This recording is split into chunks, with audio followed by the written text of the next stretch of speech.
தமிழ்நாட்டில் திமுகவுடைய 5 ஆண்டு கால சாதனைகள். முதலமைச்சர் ஒவ்வொரு விஷயத்தையும் பார்த்து பார்த்து செய்திருக்கிறாங்க. ஆனால் இன்னைக்கு என்னடான்னா இந்த முதலமைச்சருக்கு எதிராக பொய் பிரச்சாரம் பண்ணுறாங்க. இவர் செய்த சாதனைகள் என்னன்னு நான் ஒன்று ஒன்றா பட்டியலிட்டு சொல்கிறேன். இதுக்கு நாட்களே பத்தாது. தயவு செய்து மக்கள் ஒரு 5 நிமிஷம் இந்த வீடியோவை பாருங்கள். இந்த திமுக செய்த சாதனைகளை நான் உங்களுக்கு நினைவூட்ட விரும்புகிறேன். 5 வருஷ சாதனையில் 2021 கொடுத்த வாக்குறுதிகள். ஆசிரியர்கள் இன்னைக்கு தமிழ்நாட்டில் இந்த 5 வருஷமாக எத்தனை முறை ஆர்ப்பாட்டம் நடத்தினாங்க, கைது செய்யப்பட்டாங்க. மருத்துவர்கள் அவங்க பணி நியமனத்துக்காக ஆர்ப்பாட்டம் நடத்தினாங்க, கைது செய்யப்பட்டாங்க. அரசு ஊழியர்கள் அவங்க பழைய ஓய்வூதிய திட்டத்துக்காக போராடி அவங்க கைது செய்யப்பட்ட போது எலெக்ஷன் வருது ஒரே ஒரு காரணத்தால் ஒரு சின்ன ஒரு மாற்றத்தை கொண்டு சாதனையை படைச்சிருக்கிறாரு.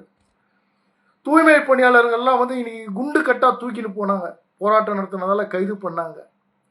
செவிலியர்கள் எவ்வளவோ ஆர்ப்பாட்டம் போராட்டம் நடத்தினாங்க, அவங்களையும் கைது பண்ணாங்க. சம வேலை சம ஊதியம் கோரிக்கை வைத்து நம்ம முதலமைச்சர் திண்ணை பிரச்சாரம் பண்ணார். ஆனால் ஆட்சிக்கு வந்தோடனே அதை கண்டுக்கவே இல்லை, ஆர்ப்பாட்டம் நடத்தினாங்க, அது கைது செய்யப்பட்டாங்க. சுகாதார பணியாளர்களை கொரோனா நேரத்தில் எந்த மாதிரிலாம் வேலை தன் உயிரை துச்சமாக வச்சு அவங்க பணி செஞ்சாங்க. ஆனால் அவங்களுக்கு பணி நிரந்தரம் பண்ணல, கைது செய்யப்பட்டாங்க. மின் ஊழியர்கள் இது வரைக்கும் பர்மனெண்ட்டே பண்ணல, அவங்க எவ்வளவோ ஆர்ப்பாட்டம் நடத்தினாங்க, அவங்களும் கைது செய்யப்பட்டாங்க. இன்னும் முக்கியமான விஷயங்கள்லாம் நடந்திருக்குது. அண்ணா யூனிவர்சிட்டியில் ஒரு பெண் பாலியல் துன்புறுத்தல் ஆளாக்கப்பட்டா. யார் அந்த சார் இது வரைக்கும் தெரியல. ஆனால் ஒரு சார் உள்ளே போயிட்டு ஜாமீன்லேயே வெளியில் வந்துட்டார்.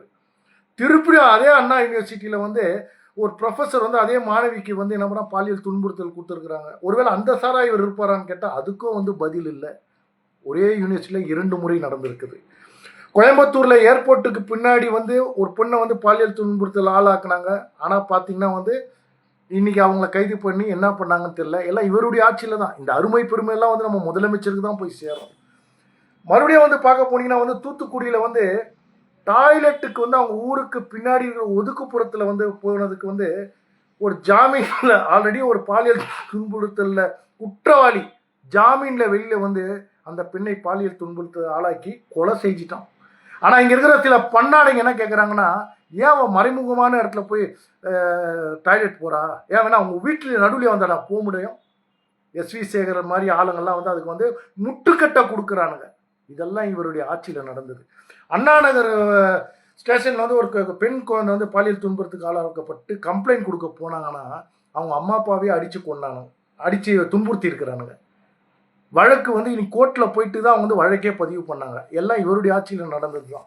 இந்த மாதிரி நிறைய விஷயத்த சொல்லலாம்.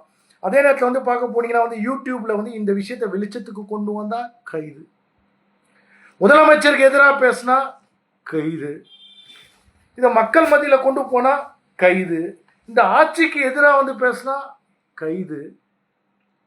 மணல் கொள்ளை, நீங்கள் கனிம வள கொள்ளை என்ன பண்ணுறாங்களா, போலீஸ் ஸ்டேஷனில் போய் கம்ப்ளைண்ட் பண்ணால் அடுத்த நிமிஷமே ரவுடிங்களுக்கு அது தகவல் போயிடு. அவன் என்னடனா வண்டி ஏற்று கொண்டுடுறான். இதில் ஒரு முஸ்லீம் சமூக ஆர்வலர் கொல்லப்பட்டாங்க. அதே மாதிரி ஒரு ஆஃபீஸர் கவர்மெண்ட் சர்வெண்ட்டு அவர் மேலே கொல்லப்பட்டார். இதற்கெல்லாம் இந்த தமிழ்நாடு அரசாங்கம் எவ்வளோ பெரிய சாதனை பண்ணிடுது பார்த்தீங்களா. அடுத்தது ஒன்று சொல்கிறேன். அதாவது ஒரு நம்ம சீஃப் மினிஸ்டர் எப்படின்னா ராஜீவ்காந்தி முன்னாள் பிரைம் மினிஸ்டர் கொல்லப்பட்டு அவர் விடுதலை ஆனவனை ஓடி போய் கட்டி அணைக்கிறார், வரவேற்பு கொடுத்தாரு. இது அவர் பண்ண ஒரு பெரிய சாதனை. நம்ம கோயம்புத்தூரில் பார்க்க போனீங்கன்னா கேஸ் சிலிண்டர் வெடிச்சிச்சிங்க அப்படின்னு ஒரு அறிக்கை கொடுத்தாங்க. ஆனால் பின்னாடி பார்த்தா அடுத்த செகண்டே அது பாம் பிளாஸ்ட்டு. இதே பார்க்க போனால் கோயம்புத்தூரில் நடந்த பாம் பிளாஸ்டில் பார்க்கணுன்னா அந்த குற்றவாளி இறந்ததுக்கு நம்ம கூட்டணி கட்சியை சேர்ந்து திரும்ப அஞ்சலி வேறு செலுத்துறாரு. கள்ளக்குறிச்சியில் போனால் கள்ளச்சாராயம் குடிச்சு ஒரு 58 பேர் இறந்து போனாங்க. ஆனால் அந்த கள்ளச்சாராயம் காஸ்டவருக்கு 10 லட்சம் கொடுத்த மகான் நம்ம முதலமைச்சர். அதே திருப்பி அதே கள்ளக்குறிச்சியில் திருப்பி கள்ளச்சாராயம் காசுனாங்க, திருப்பியும் அதுக்கு நடவடிக்கை எடுக்கலை. அதில் ஒரு 10 பேர் செத்து போனாங்க. பட்டாசு தொழிற்சாலையை எத்தனை விபத்து நடந்திருக்குது, அதை தடுக்காமல் எத்தனை உயிர்கள் போயிருக்குது. ஆனால் அதை கண்டும் காணாமல் இருக்கிற இந்த அரசு செய்த சாதனை அல்லவா. நான் அதே நேரத்தை கேட்குறேன், ஊழல் செய்த அமைச்சர் கே.என். நிர்மலா இது வரைக்கும் எஃப்ஐஆரே பண்ணல. அமலாக்கத்துறை சொல்லிட்டாங்க, கோர்ட்டு சொல்லிச்சு.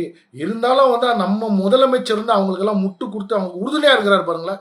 இதுல நம்ம முதலமைச்சர் செய்ற சாதனை. மழை காலத்துல நம்ம வீடுகள்லாம் வந்து தண்ணீல மிதந்தது. மடி மழை வடிகால் இதுக்கு வந்து 4000 கோடி 10,000 கோடி செலவு பண்ணதெல்லாம் என்ன ஆச்சுன்னு தெரியல. 96% முடிச்சிட்டோம். 98% இது பண்ணிட்டோம்.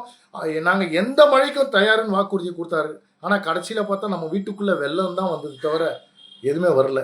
அதே மாதிரி இவர் ஆட்சிக்கு வந்த உடனேயே பொங்கலுக்கு தொகுப்பு கொடுத்தாரு. வெள்ளம் உருகுதையா, மக்கள் மறந்திருக்க மாட்டீங்கன்னு நினைக்கிறேன். அதே நேரத்தில் வந்து பார்க்க போனீங்கன்னா வந்து காவல் அதிகாரிகள், காவல்துறை அதிகாரிகள், அரசு அதிகாரிகள், அரசியல் கட்சி தலைவர்கள், அமைச்சர்களை வைத்து இந்த நாட்டை சுரண்டி சுரண்டி சுரண்டி சுரண்டி கொள்ளடிச்சு ஊழல் பண்ணி இன்னைக்கு வந்து நம்ம நாட்டை வந்து 10 லட்சம் கோடிக்கு வந்து கடனாளியாக்கி விட்டுருக்கிறார் நம்ம முதலமைச்சர்.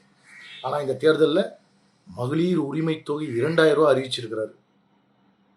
10வது குறைக்கு 8000 கூப்பன் வேற அறிவிச்சிருக்கிறாரு. தமிழ்நாடே திவாலாயிடுமோன்னு வந்து எனக்கு வந்து அச்சமாக இருக்குது.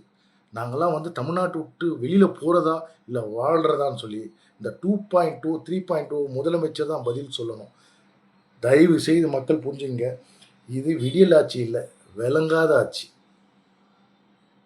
23ஆம் தேதி ஏப்ரல் அன்னைக்கு உங்களுடைய ஓட்டு இவருக்கு போடுறதுக்கு முன்னாடி ஒரு தடவை நான் சொன்னதெல்லாம் சிந்திச்சு பாருங்க.